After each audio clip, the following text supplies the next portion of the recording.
Hi friends, നിങ്ങൾക്ക് എല്ലാവർക്കും എൻ്റെ വീഡിയോയിലേക്ക് സ്വാഗതം. കഴിഞ്ഞ വീഡിയോകൾക്കൊക്കെ നല്ലൊരു സപ്പോർട്ട് നിങ്ങൾ തരുന്നുണ്ട്. അതുപോലെ നിങ്ങൾ ഒരുപാട് കമൻസ്, നിങ്ങൾ ചോദ്യങ്ങൾ പലരും മെസ്സേജ് ഇടാറുണ്ട്. ഞാനത് എനിക്ക് പറ്റുന്ന പോലെ ഞാൻ മറുപടി തരുന്നുണ്ട്.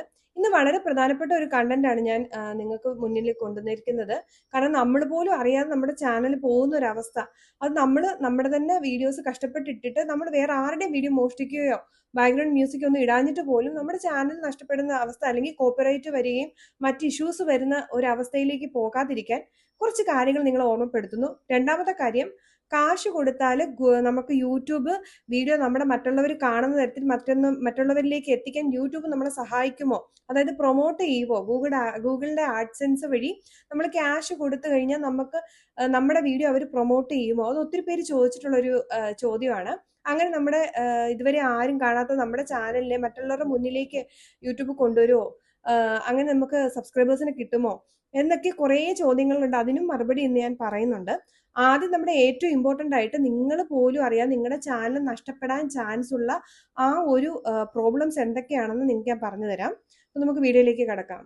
ഞാൻ പുതിയതായിട്ട് വന്ന യൂട്യൂബേഴ്സിന് അവരുടെ ഡൗട്ട്സ് ക്ലിയർ ചെയ്യാനും അവർക്ക് എഡിറ്റിംഗ് ക്ലാസ് കൊടുക്കാനായിട്ട് ഒരു ഗ്രൂപ്പ് തുടങ്ങിയിരുന്നു.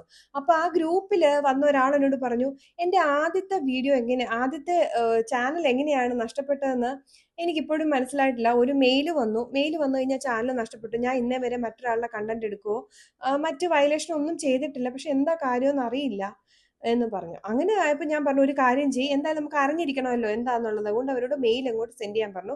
അത് ഞാൻ സെർച്ച് ചെയ്തപ്പോൾ എനിക്ക് മനസ്സിലായ കാര്യം എന്താണെന്ന് വെച്ചാൽ, റിപ്പീറ്റഡ്ലി ഒരു വീഡിയോ അവരിട്ടു, നന്നായിട്ട് കയറിപ്പോയി, അതേ വീഡിയോ അതേപോലെ തന്നെ അവർ റിപ്പീറ്റ് ചെയ്ത് വീണ്ടും റീപോസ്റ്റ് ചെയ്തു. അതാണ് സംഭവിച്ചത്. അതേപോലെ തന്നെ അങ്ങ് അവർ റീപോസ്റ്റ് ചെയ്ത്, ഒരു ചേഞ്ചസും വരുത്താതെ. അതാണ് അവിടെ സംഭവിച്ചു പോയത്. അപ്പൊ നിങ്ങൾ ചോദിക്കും, അങ്ങനെ ചെയ്യാൻ പാടില്ലേന്ന് ചോദിക്കും. ഓക്കെ, ഞാൻ ഇതുപോലെ ചെയ്തിട്ടുണ്ട്. അതെങ്ങനെയാ വെച്ചാൽ, എൻ്റെ എങ്ങനെ ഹാൻഡ് റൈറ്റിംഗ് നന്നാക്കാന്ന് പറഞ്ഞൊരു നല്ലൊരു വീഡിയോ ഉണ്ടായിരുന്നു. ആ വീഡിയോ അത്യാവശ്യം നന്നായിട്ട് കയറിപ്പോയി. ഓക്കെ, ഈ സെയിം കണ്ടന്റ് തന്നെ ഞാൻ റീക്രിയേറ്റ് ചെയ്തിട്ടിട്ടു. നന്നായിട്ട് ആ വീഡിയോ കയറി പോയിക്കൊണ്ടിരിക്കുകയാണ്. അത് ഞാൻ വേറെ കുറച്ച് വീഡിയോ ഇട്ട് കഴിഞ്ഞപ്പോൾ എനിക്ക് തോന്നി, അന്നിട്ട് ആ ഒരു ഹാൻഡ് റൈറ്റിങ്ങിന്റെ വീഡിയോ കുറച്ചുകൂടെ ചേഞ്ചസ് വരുത്തി, കുറച്ചുകൂടെ കാര്യങ്ങൾ അതിലേക്ക് ആഡ് ചെയ്ത്, ഞാൻ വേറൊരു വീഡിയോ, അത് അന്ന് പറഞ്ഞ ഓർഡറിലല്ലാതെ മറ്റൊരു രീതിയിൽ ഞാനത് അവതരിപ്പിച്ചു. കുറച്ചുകൂടെ കാര്യങ്ങൾ പറഞ്ഞുകൊണ്ട് ആ വീഡിയോയെ മെൻഷൻ ചെയ്തുകൊണ്ട് തന്നെ ഞാൻ അവതരിപ്പിച്ചു. വീണ്ടും അതും കയറിപ്പോയി. അത്യാവശ്യം മറ്റേ വീഡിയോ ഏതാണ്ട് 10-40 മേളിൽ 40,000 പേര് കൂടുതൽ കണ്ടെങ്കിൽ, ഈ വീഡിയോ അത്യാവശ്യം 10-20,000 പേര് ആൾക്കാരോളം കണ്ടിട്ടുണ്ട്. നമുക്കത് മതി. എൻ്റെ ഒരു ഏകദേശം ഒരു ഊഹത്തിലാണ് ഞാൻ അതിൻ്റെ വ്യൂവേഴ്ഷിപ്പ് പറഞ്ഞത്. അത്യാവശ്യം നല്ല വ്യൂവർഷിപ്പ് 2 വീഡിയോസിനും കിട്ടി. അപ്പോൾ 2ലും ഞാൻ അത്യാവശ്യം മാറ്റങ്ങൾ വരുത്തി. മറ്റേ എക്സാക്ട് വീഡിയോ കോപ്പി ചെയ്തു വിട്ടില്ല, പക്ഷെ കണ്ടന്റ് ഈസ് സെയിം. പക്ഷെ ഞാൻ സംസാരിച്ച രീതിയും ഞാനത് വീണ്ടും അവതരിപ്പിക്കുന്നതിൻ്റെ കൂട്ടത്തിൽ പുതിയ കാര്യങ്ങളൊക്കെ ആഡ് ചെയ്ത് കുറച്ചുകൂടി നന്നായിട്ട് റീക്രിയേറ്റ് ചെയ്ത് ആ ഒരു സ്പെസിഫിക് കണ്ടന്റിനെ റീക്രിയേറ്റ് ചെയ്ത് റീപോസ്റ്റ് ചെയ്തു. അങ്ങനെയാണ് ഞാൻ ചെയ്തത്. അല്ലാതെ ആ പർട്ടിക്കുലർ വീഡിയോ അതേപോലെ എടുത്ത്, നിങ്ങളിപ്പോൾ ഒരു സ്ഥലത്ത് പോയി, ഒരു കല്യാണ വീഡിയോ ആയിരുന്നു, അത് അതേപോലെ കൊണ്ട് നിങ്ങൾ ഇട്ട് കഴിയുമ്പോഴാണ് ഇത് യൂട്യൂബിന് മനസ്സിലാവും. നമ്മൾ മറ്റൊരാളുടെ വീഡിയോ, അതായത് റീയൂസ്ഡ് കണ്ടന്റ് എന്ന് പറഞ്ഞൊരു പോളിസി യൂട്യൂബിനുണ്ട്. നമ്മൾ ഒരു തവണ യൂസ് ചെയ്തത് അത് ആരുടെയാണ്, നമ്മളതാണെങ്കിൽ പോലും അതേപോലെ കൊണ്ട് യൂസ് ചെയ്ത് കഴിഞ്ഞാൽ ഭയങ്കരമായിട്ട് നമുക്ക് പ്രശ്നങ്ങൾ വരും. ഇതുപോലത്തെ പ്രോബ്ലങ്ങൾ വരും, വയലേഷൻ്റെ ഭാഗമായിട്ട് വരും. അവർ വോൺ ചെയ്യും. ഇനി വോൺ ചെയ്യുന്നതിന് മുമ്പ് ചിലപ്പോൾ നമ്മുടെ ചാനൽ പോയെന്നൊക്കെ ഇരിക്കും. അപ്പോൾ അങ്ങനെ ഒരിക്കലും ചെയ്യാൻ പാടില്ല. രണ്ടാമത്തത്, കുക്കിംഗ് വീഡിയോ ചെയ്യുന്നവരല്ലേ, സ്വന്തം വീട്ടിലെ ചട്ടിയിലും പട്ടിയിലും ഒക്കെ ആഹാരം ഉണ്ടാക്കുന്നവർക്ക് എന്ത് ഭീഷണിയാണ് യൂട്യൂബിൽ നിന്ന് വരാൻ ചാൻസ് ഉള്ളത് നിങ്ങൾ ചിലപ്പോൾ ആലോചിക്കുമായിരിക്കും. അതായത് യൂട്യൂബിൽ അവർ കാണിക്കാൻ പാടില്ലാത്ത കാര്യങ്ങൾ, അതായത് നമ്മളിപ്പം, എനിക്കത് ഇവിടെ മൊത്തമായിട്ട് പറയാനുള്ള ആ റൂൾസിൽ പച്ചയ്ക്ക് പറയാനായിട്ട് പറ്റില്ല. ചില വാക്കുകൾ നമ്മൾ അവോയ്ഡ് ചെയ്യേണ്ടതുകൊണ്ട് ഞാൻ എഡ്യൂക്കേറ്റ് ചെയ്യാൻ വേണ്ടിയിട്ട് നിങ്ങളെ പറയുന്നതുകൊണ്ട് ഞാൻ പറയണേ. നമ്മൾ ചിക്കൻ കറി വെക്കുന്ന ഒരു വീഡിയോ, ഓക്കെ, ചിക്കൻ കൊണ്ടുവന്നു കറി വെച്ചു, ഓക്കെ. അതല്ല, നമ്മൾ ഒരു മീൻ കറി വിൽക്കുന്ന വീഡിയോ, മീൻ വാങ്ങിച്ചു കൊണ്ടുവന്നു കറി വെച്ചു. അതുപോലല്ല, നമ്മൾ നമ്മുടെ വീട്ടിലെ കോഴിക്കൂട്ടിൽ നിന്ന് കോഴിയെ പിടിച്ച്, എങ്ങനെയാണെന്ന് നിങ്ങൾക്ക് അറിയാലോ, നമ്മൾ എങ്ങനെയാണ് നമ്മുടെ വീട്ടിൽ, അങ്ങനെ നമ്മൾ ഡയറക്റ്റായിട്ട് നമ്മുടെ സ്വന്തം വീട്ടിലെ സ്വന്തം കോഴീനെ നമ്മൾ ഫുഡ് ആക്കുന്ന സമയത്ത് ചെയ്യുന്ന പ്രോസസ് പച്ചയായിട്ട് നമുക്ക് കാണിക്കാനുള്ള അവകാശമില്ല. നിങ്ങൾക്ക് ഏകദേശം ഞാൻ പറയാൻ വന്ന കാര്യം അറിയാം, മനസ്സിലാവുന്നുണ്ടല്ലോ.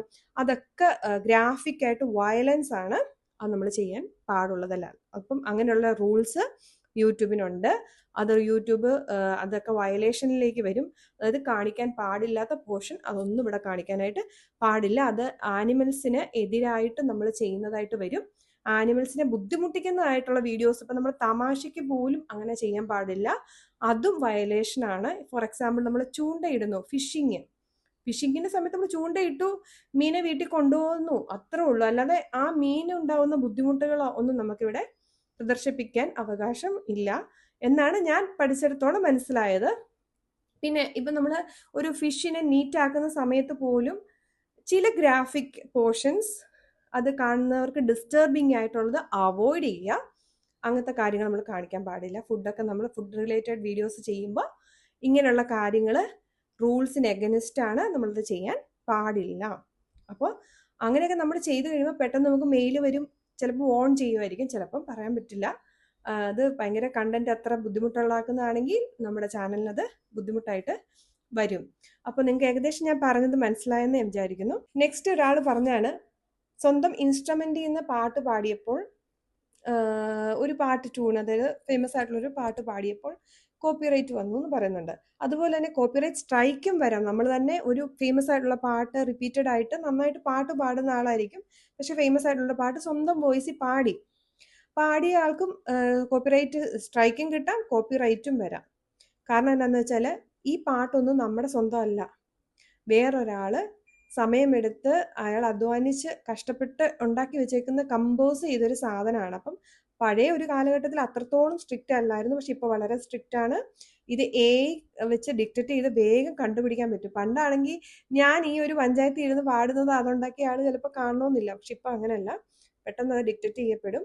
ആ ട്യൂൺ അതേപോലെ നമ്മൾ പാടി വെക്കുമ്പോൾ ആ ആൾക്കത് അല്ലെങ്കിൽ യൂട്യൂബിന് അത് മനസ്സിലാകും. നമുക്ക് ഇപ്പം കോപ്പിറൈറ്റ് ആയിട്ട് അത് അത് ആ ഒരു കാറ്റഗറിയിലേക്ക് വരും. അപ്പോൾ അതിന് ചില നിബന്ധനകളുണ്ട്. ഒന്നെങ്കിൽ നമ്മളത് യൂസ് ചെയ്യുമ്പം നമ്മുടെ റവന്യൂവിൻ്റെ ഒരു പോർഷൻ അവരിലേക്ക് പോകും, ആ രീതിയിലാക്കണം എന്നുള്ള രീതിയിലൊക്കെ ഒത്തിരി നിബന്ധനകളുണ്ട്. ലൈസൻസ് എടുക്കുക, അങ്ങനെ കുറേ നൂലാമാലകളുണ്ട്. അപ്പം നമുക്ക് അങ്ങനെയും ഒരു പ്രശ്നം യൂട്യൂബിൽ ഇപ്പോൾ പുതിയതായിട്ടുണ്ട്. അപ്പം നിങ്ങൾ സംഗീതജ്ഞരൊക്കെ ആണെങ്കിൽ ഒരു കാര്യം അതേപോലെ എടുത്തിടുന്ന സമയത്ത് ഇതൊക്കെ ഒന്ന് ശ്രദ്ധിക്കുക. കോപ്പിറൈറ്റ് സ്ട്രൈക്കും വരാം, കോപ്പിറൈറ്റും വരാം. അപ്പോൾ ഇതിൻ്റെ പിന്നിലുള്ള കാര്യങ്ങൾ ഗൂഗിളിൽ ഒന്ന് വായിച്ചാൽ നമ്മൾ എങ്ങനെയാണ് ഒരു മ്യൂസിക് യൂസ് ചെയ്യുമ്പോൾ നമുക്ക് പ്രശ്നങ്ങളില്ലാതെ യൂസ് ചെയ്യാൻ എന്തൊക്കെ ചെയ്യണമെന്നുള്ളത് നിങ്ങൾക്ക് ഉറപ്പായിട്ടും അവിടെ ടൈപ്പ് ചെയ്ത് നോക്കിയാൽ മലയാളത്തിൽ തന്നെ ലഭ്യമാകുന്നതാണ്. ഇല്ലെങ്കിൽ നിങ്ങൾക്ക് ജെമിനിയോട് ചോദിക്കാം, ജെമിനി എല്ലാം നമുക്കിത് ഡീറ്റെയിൽഡ് ആയിട്ട് പറഞ്ഞു തരും. ഓക്കെ, നിങ്ങൾക്ക് എല്ലാവർക്കും ഒരു ഡൗട്ട് ഉണ്ട്. പലരും ചോദിക്കും, ക്യാഷ് കൊടുക്കട്ടെ ചേച്ചി, എൻ്റെ വീഡിയോ റെഡിയാവും. ഞാൻ പറഞ്ഞില്ല, ഞാനൊരു ക്ലാസ് എടുക്കുന്നുണ്ട്. അപ്പോൾ അവിടെ വന്നിട്ട് അവരുടെ ഒക്കെ വീഡിയോ ആരും കാണുന്നില്ല. അപ്പോൾ എന്നോട് ഒന്ന് ചോദിക്കും, ചേച്ചി ഇങ്ങനെ കാശ് കൊടുത്ത് പ്രൊമോട്ട് ചെയ്യുന്നതിനെ കുറിച്ച് ചേച്ചിയുടെ അഭിപ്രായം എന്താണെന്ന് ചോദിക്കും. അപ്പം നിങ്ങൾക്കത് അറിയത്തില്ല, ഞാൻ പറഞ്ഞു തരാം എങ്ങനെയാണ് സംഭവം എന്ന്. നമ്മളൊരു പാട്ട് കേൾക്കാനോ അല്ലെങ്കിൽ ന്യൂസ് എടുക്കുന്നത് കാണാനായിട്ടോ അല്ലെങ്കിൽ അർജന്റായിട്ട് നമ്മൾ സിനിമയൊക്കെ കാണാനായിട്ട് ഇരിക്കുമ്പോഴത്തേനും പെട്ടെന്നൊരു ആഡിൽ നമുക്ക് പരിചയമില്ലാത്ത ആൾക്കാരുടെ, ചിലപ്പോൾ അതൊരു പരസ്യമായിട്ടായിരിക്കും. ഇപ്പോൾ കൂടുതലായിട്ട് മാട്രസിൻ്റെയോ ഒരു പരസ്യമായിട്ടായിരിക്കും, പരസ്യങ്ങളല്ലാതെ വരാറുണ്ട്. അതല്ല, ഏതാണ്ട് പരസ്യമാണോ എന്ന് ചോദിച്ചാൽ എന്തിൻ്റെയും പരസ്യമല്ല, പക്ഷെ ആരുടെയൊക്കെ സ്കിറ്റ് അല്ലെങ്കിൽ രണ്ട് വ്യക്തികളുടെ പോഡ്കാസ്റ്റ്, രണ്ടുപേരുടെ ഇൻ്റർവ്യൂ ആയിരിക്കും, അല്ലെങ്കിൽ രണ്ടുപേര് സ്കിറ്റ് പോലെ എന്തെങ്കിലും ഒരു കാര്യം ചെയ്യുന്നതായിരിക്കും, ഇല്ലെങ്കിൽ ഏതെങ്കിലും ഒരു എന്താ വെബ് സീരീസിൻ്റെ ഒക്കെ ആയിരിക്കും.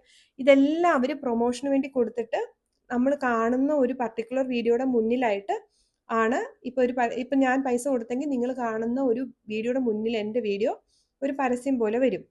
ഈ പരസ്യം പോലെ വരുന്ന ആ വീഡിയോയിൽ നിങ്ങൾക്ക് ഇൻട്രസ്റ്റ് ഉണ്ടെങ്കിൽ നിങ്ങളത് മുഴുവനായിട്ട് കാണാൻ വേണ്ടി അതിലേക്ക് കയറും.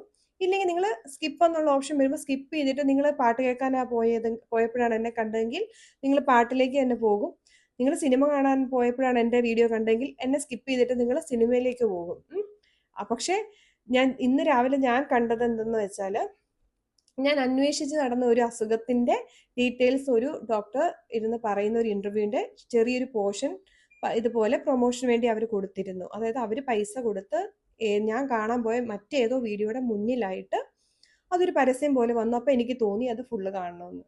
അപ്പോൾ അപൂർവമായിട്ടാണ് അത് സംഭവിക്കുന്നത്, കാരണം ആ വീഡിയോ അത്രയും റിലവൻ്റ് ആയതുകൊണ്ട്. അപ്പം നിങ്ങളുടെ വീഡിയോ അത്രയും നല്ല വീഡിയോസ് ആണെങ്കിൽ നിങ്ങൾക്ക് ക്യാഷ് കൊടുക്കാം, ആളുകളുടെ ശ്രദ്ധയിലേക്ക് എത്തിക്കാം. പക്ഷെ ഒരു കാര്യമുണ്ട്, ഒരു പ്രധാന കാര്യമുണ്ട്, അതുകൊണ്ട് നിങ്ങൾ കാണണം. കേൾക്കണം. കാരണം നിങ്ങൾ പൈസ കൊടുത്തു, നിങ്ങളുടെ വീഡിയോ അത്ര അടിപൊളി വീഡിയോ ആണ്, നിങ്ങൾക്ക് കൂടുതൽ പേരിലേക്ക് എത്രയും പെട്ടെന്ന് എത്തിക്കേണ്ടതായിട്ടുണ്ട്. ആര് കണ്ടാലും ഇഷ്ടപ്പെടുന്ന വീഡിയോ ആണ്, നല്ലതായിട്ട് പിടിച്ചിരുത്താൻ അതിന് കഴിവുള്ളൊരു അത്രയ്ക്കും ബെറ്റർ വീഡിയോ ആണെങ്കിൽ നിങ്ങൾക്കത് പ്രൊമോഷൻ ചെയ്യാതെ ഗൂഗിൾ ആഡ്സെൻസ് വഴിയാണ് നമ്മൾ ചെയ്യുന്നത്. തീർച്ചയായിട്ടും നിങ്ങളെ കണ്ട് ഇഷ്ടപ്പെട്ട ആളുകൾ നിങ്ങളെ കയറി കാണും, സബ്സ്ക്രൈബും ചെയ്യും. പക്ഷേ വാച്ച് അവർ കിട്ടില്ല അതിന് കുറേ നിബന്ധനകളുണ്ട്. കാരണം അതിനകത്ത് വരുന്ന വാച്ച് അവർ ഒരു കൂട്ടുകയെന്നാണ് പറയുന്നത്. പക്ഷെ സബ്സ്ക്രൈബ് ചെയ്യുന്നവർ സബ്സ്ക്രൈബേഴ്സിനൊക്കെ നമുക്ക് കിട്ടും.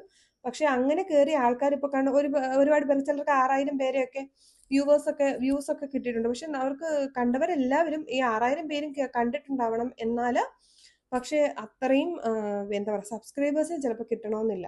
അങ്ങനെ ഒരു പ്രശ്നമുണ്ട്. കാരണം നിങ്ങളെ ഒരാൾ കയറി കണ്ടു, ഓക്കെ, ഇതായിരുന്നു, എന്നാൽ ശരി എന്ന് പറഞ്ഞാൽ ചിലപ്പോൾ പകുതി കണ്ടിട്ടിട്ട് പോയത് 6000-ന്റെ എണ്ണത്തിൽ കൂട്ടപ്പെട്ടിട്ടുണ്ടായിരിക്കാം. പക്ഷെ നിങ്ങൾക്ക് സബ്സ്ക്രൈബേഴ്സ് കയറിയാലേ നമുക്ക് അറിയാൻ പറ്റുള്ളൂ. ഈ കണ്ട 6000 പേരിൽ 2000 പേര് തന്നെ നമ്മൾ സബ് ചെയ്താലേ നമുക്ക് ഒരു ധൈര്യം വരുള്ളൂ, ഓക്കെ ഇനിയും പ്രൊമോട്ട് ചെയ്യാം. കാരണം എൻ്റെ വീഡിയോ ആളുകൾക്ക് ഇഷ്ടപ്പെടുന്നുണ്ട്, എനിക്ക് പെട്ടെന്ന് സബ്സ്ക്രൈബേഴ്സിനെ കിട്ടുന്നുണ്ട്, യൂസ്ഫുൾ ആണെന്ന് തോന്നിക്കഴിഞ്ഞാൽ നമുക്കത് മുന്നോട്ട് പോകാം. ഇല്ല, നിങ്ങൾക്ക് വീഡിയോ ശരിക്കും നല്ലൊരു കണ്ടന്റ് അല്ല നിങ്ങളുടെ വീഡിയോ ആർക്കും ഇരുന്ന് കാണാൻ ഇഷ്ടമില്ലെങ്കിൽ നിങ്ങൾ പൈസ കൊടുക്കാവുന്നേ ഉള്ളൂ. നിങ്ങൾക്ക് ഈ പറയുന്ന ചിലപ്പോൾ വ്യൂവേഴ്സിനെയും കിട്ടും, പക്ഷെ സബ്സ്ക്രൈബേഴ്സിനെ കിട്ടുകയില്ല. വാച്ചവർ എന്തായാലും അവർ സമ്മതിക്കുകയല്ലോ. കാരണം അവർ ഓൾറെഡി ആ നിയമത്തിൽ പറഞ്ഞിട്ടുണ്ട്, ഇങ്ങനെ പ്രൊമോട്ട് ചെയ്ത് കണ്ടുവരുന്ന വീഡിയോസിന് വാച്ചവർ വരികയല്ല എന്ന് പറഞ്ഞിട്ടുണ്ട്. അല്ലാതെ ഫീഡിൽ വന്നാലേ നമുക്കത് വാച്ചവറായിട്ട് അവർ കൂട്ടുകയുള്ളൂ എന്ന് പറയുന്നുണ്ട്. അപ്പോൾ പിന്നെ നിങ്ങൾക്ക് സബ്സ്ക്രൈബേഴ്സിനെ കിട്ടണേ നിങ്ങളുടെ വീഡിയോ അത്രയും മികച്ചതായിരിക്കണം. അപ്പം നിങ്ങൾക്ക് ഒരു സാധനം അതിൽ നിന്ന് കിട്ടുകയുള്ളൂ, സബ്സ്ക്രൈബേഴ്സിനെ. ഈ സബ്സ്ക്രൈബേഴ്സിനെ കിട്ടണമെങ്കിൽ നിങ്ങളുടെ വീഡിയോ അത്ര മെച്ചമായിരിക്കണം. മെച്ചം വീഡിയോ ആണെങ്കിൽ മാത്രം, നിങ്ങൾ അത്രയും നന്നായിട്ട് കഷ്ടപ്പെട്ട് ചെയ്തു എന്ന് നിങ്ങൾക്ക് അത്ര ആത്മവിശ്വാസം ഉണ്ടെങ്കിൽ മാത്രം നിങ്ങൾ പ്രൊമോട്ട് ചെയ്യാനായിട്ട്. വീഡിയോ ഇരുന്ന് ആളുകൾ കാണണമെങ്കിൽ എന്ത് വേണം, നമ്മുടെ വീഡിയോ അത്ര മികച്ച വീഡിയോയും ആളുകൾ ഇരുന്ന് കാണുന്ന ഒരു വീഡിയോ ആയിരിക്കണം. ആണെന്ന് ഉറപ്പാണെങ്കിൽ നിങ്ങൾ അത്ര മെനക്കെട്ട് നല്ല സ്റ്റൈലായിട്ട് നിങ്ങൾ ചെയ്തൊരു വീഡിയോ ആണ്, 10 പേർക്ക് കാണാൻ തോന്നുന്ന തരത്തിലുള്ള വീഡിയോ ആണ്, നല്ല ഉറപ്പുണ്ടെങ്കിൽ ധൈര്യമായിട്ട് നിങ്ങൾ പൈസ മുടക്കി നിങ്ങളുടെ പ്രൊമോഷൻ കൊടുത്തോളൂ. ഗൂഗിൾ ആഡ്സെൻസുമായിട്ട് ചേർന്ന് നിങ്ങൾക്ക് തീർച്ചയായിട്ടും നിങ്ങളുടെ വീഡിയോ പ്രൊമോട്ട് ചെയ്യാം. സബ്സ്ക്രൈബേഴ്സിനെ കിട്ടും, പക്ഷെ വാച്ച് അവർ കിട്ടുകയില്ല. മോണിറ്റൈസേഷന് വേണ്ടിയൊക്കെ വെയിറ്റ് ചെയ്യുന്നവർക്കാണെങ്കിൽ വാച്ച് അവറും കിട്ടുകയില്ല. രണ്ടാമത്തെ കാര്യം, പ്രധാന കാര്യം, മോണിറ്റൈസ്ഡ് ആയിട്ടുള്ളവരാണെങ്കിൽ നിങ്ങൾക്ക് ഒരിക്കലും ആഡ് വരികയില്ല. അങ്ങനെ പ്രൊമോട്ട് ചെയ്ത് കഴിഞ്ഞ് പ്രൊമോഷൻ വഴി വരുന്ന വ്യൂസിന് നിങ്ങൾക്ക് ആഡ് കയറുകയില്ല. നമ്മൾ മോണിറ്റൈസ്ഡ് ആയവർക്ക് അങ്ങനെ ഒരു പ്രശ്നമുണ്ട്. മോണിറ്റൈസ്ഡ് ആയവർക്ക് ആഡ്സ് കയറിയാലേ ഉള്ളൂ റവന്യൂ വരുള്ളൂ, അതായത് ക്യാഷ് കിട്ടുള്ളൂ. അപ്പം നമ്മൾ ക്യാഷ് കൊടുത്ത് പ്രൊമോട്ട് ചെയ്യുന്നതിന് ആകെ കിട്ടുന്ന ഒരു ബെനിഫിറ്റ് എന്ന് പറയുന്നത് സബ്സ്ക്രൈബേഴ്സിനെയാണ്. നമുക്ക് ആഡ്സ് വരികയില്ല, വേറെ എക്സ്ട്രാ ആഡ്സ് അതിലേക്ക് വരികയില്ല. അപ്പോൾ നിങ്ങൾ ശരിക്കും ആലോചിച്ചിട്ട് നിങ്ങൾ പ്രൊമോട്ട് ചെയ്യുക. നിങ്ങളുടെ വീഡിയോ എല്ലാവരിലേക്ക് എത്തണമെന്ന് അത്ര നിങ്ങൾക്ക് ആഗ്രഹമാണെങ്കിൽ നിങ്ങൾ ക്യാഷ് കൊടുത്ത് ഉറപ്പായിട്ടും പ്രൊമോട്ട് ചെയ്യണം. നിങ്ങൾക്ക് ബേസിക് ആയിട്ട് എഡിറ്റിംഗ് ഒക്കെ പഠിക്കണമെന്ന് ആഗ്രഹമുണ്ടോ? അപ്പോൾ അല്ലെങ്കിൽ നിങ്ങൾക്ക് അപ്ലോഡ് ചെയ്യുന്ന എങ്ങനെയാണെന്ന് അറിയില്ല, യൂട്യൂബിൻ്റെ സെറ്റിങ്സ് അറിയില്ല. അപ്പോൾ അങ്ങനെയുള്ള കാര്യങ്ങളൊക്കെ പറഞ്ഞു തരുന്ന വീഡിയോസ് നിങ്ങൾക്ക് 299 രൂപയ്ക്ക് ഞാൻ തരുന്നതായിരിക്കും. നിങ്ങൾക്ക് വെള്ളി, ശനി, ഞായർ ദിവസങ്ങളിൽ എന്നോട് നേരിട്ട് കോൺടാക്ട് ചെയ്ത് ഡൗട്ട്സ് ക്ലിയർ ചെയ്യാവുന്നതാണ്. അതിനായിട്ട് ഒരു ഗ്രൂപ്പ് തുടങ്ങിയിട്ടുണ്ട്. നിങ്ങൾക്ക് വീഡിയോസ് ഒക്കെ ഡയറക്റ്റ് ആയിട്ട് നിങ്ങളുടെ അക്കൗണ്ടിലേക്ക്, നിങ്ങളുടെ വാട്സപ്പ് ചാറ്റ് ബോക്സിലേക്ക്, ഞാൻ ഇൻബോക്സിലേക്ക് ഇട്ട് തരുന്നതായിരിക്കും. അതിന് 299 രൂപ പേയ്മെന്റ് ചെയ്താൽ ഉടനെ വീഡിയോസ് ഫുള്ള് തരും. നിങ്ങൾക്ക് എന്നോട് ഡൗട്ട്സ് ചോദിക്കണേ. വെള്ളി, ശനി, ഞായർ ദിവസങ്ങളിൽ വാട്സപ്പ് വഴി നിങ്ങൾക്ക് ഡൗട്ട്സും ക്ലിയർ ചെയ്യാവുന്നതാണ്. അപ്പോൾ അതിൻ്റെ ലിങ്ക് ഞാൻ എൻ്റെ വീഡിയോയുടെ താഴെ കമൻറ്റ് ബോക്സിൽ പിൻ ചെയ്തിടാം. താല്പര്യമുള്ളവർക്ക് വരാവുന്നതാണ്. നിങ്ങൾ ഗ്രൂപ്പിൽ വന്ന ഉടനെ ഞാൻ നിങ്ങൾക്ക് പേഴ്സണലായിട്ട് മെസ്സേജ് അയക്കും. അപ്പോൾ ബാക്കി കാര്യങ്ങൾ അവിടെയാണ് നമ്മൾ സംസാരിക്കുന്നത്. അപ്പോൾ നെക്സ്റ്റ് അടിപൊളി വീഡിയോ ആയിട്ട് വരാം. എല്ലാവരും ഈ കാര്യങ്ങളൊക്കെ വളരെയധികം ശ്രദ്ധിക്കുക. കഷ്ടപ്പെട്ടുണ്ടാക്കിയ ചാനൽ നഷ്ടപ്പെടുത്താതിരിക്കുക. Thank you so much.